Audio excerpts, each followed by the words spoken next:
সুখবর সুখবর সুখবর সুখবরটা কি দুঃখের সুখবর। মেজাজটা এমন খারাপ হইতেছে, এখন কি করব ভাবতে পারছি না। এই সকাল 7টায় যদি গ্যাস না থাকে তখন কি করার আছে বলুন তো আপনারা। দেখেন আমি এখন বিরিয়ানি বসাবো, এই যে গ্যাস নেই। চা বসাবো, গ্যাস নেই।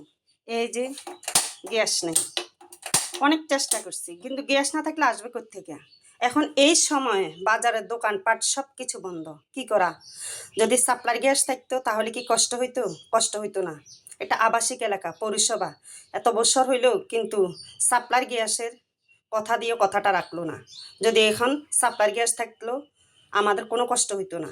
এখন কে দৌড়ে যাবো বাজারে? দৌড়ে গেলেও তো দোকানপাট সব বন্ধ। 10টার আগে কি দোকান খুলবে? খুলবে না। যাই হোক, বুদ্ধি করে কি করা যায়। এখন প্রচুর বৃষ্টি হয়েছে বাইরে, কিন্তু পাকের ঘরে যাওয়া সম্ভব না। সেই রাত ধরে বৃষ্টি হয়েছে, এখন আবার অন্ধকার নেমে আসছে। এই যে অন্ধকার হয়ে গেছে আকাশ। কি সম্ভব নাস্তা বানানো? আর মাটির চুলা তো সম্ভবই না, কিছুতেই না।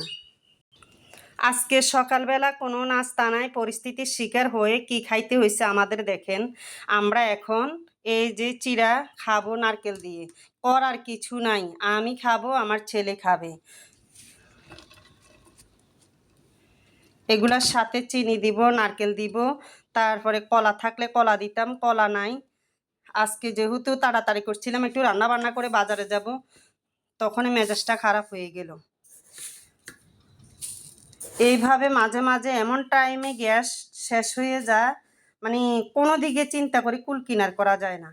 এখন অন্যের ঘরে নিয়ে তো আর কিছু নাস্তা বানানো যাবে না, সেটা তো অন্য হিসাবে, এটা তো বুঝতেই পারছেন। এই যে নারকেল দিব, তারপরে সাথে একটু মুড়ি দিব। খুব মজা, ভালো লাগে। যে যে খান অবশ্য বুঝবেন যে এটা স্বাদ কিনা। এই যে এখন মুড়িটা দিয়ে নিচ্ছি।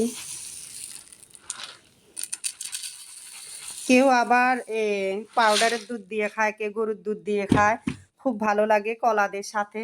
আমি তার কলা দিচ্ছি না। আর এটার মধ্যে মুড়ি রাখছি কেন জানেন? এটার মধ্যে মুড়ি মচমচা থাকে। একবার রাখি, ট্রাই করবেন। যত বড় ডিব্বাতে রাখেন, ছোট ডিব্বাতে রাখেন, যেমনি রাখেন, মুড়ি কিন্তু ওদাই যায়। আর আমি এটা রেখেছি আজকে প্রায় 1 বছরের মতন। খুব মানে পাইছি, ভালো পাইছি, কিন্তু মুড়িগুলো ওদায় না। এই যে মুড়িগুলো অনেক মচমচা থাকে সবসময়। তো ভালো থাকেন, সুস্থ থাকেন। আর আমাদের সিম্পল নাস্তা খাওয়াটা দেখেন কেমন হয়েছে, গ্যাস না থাকার কারণে। ধন্যবাদ সবাইকে।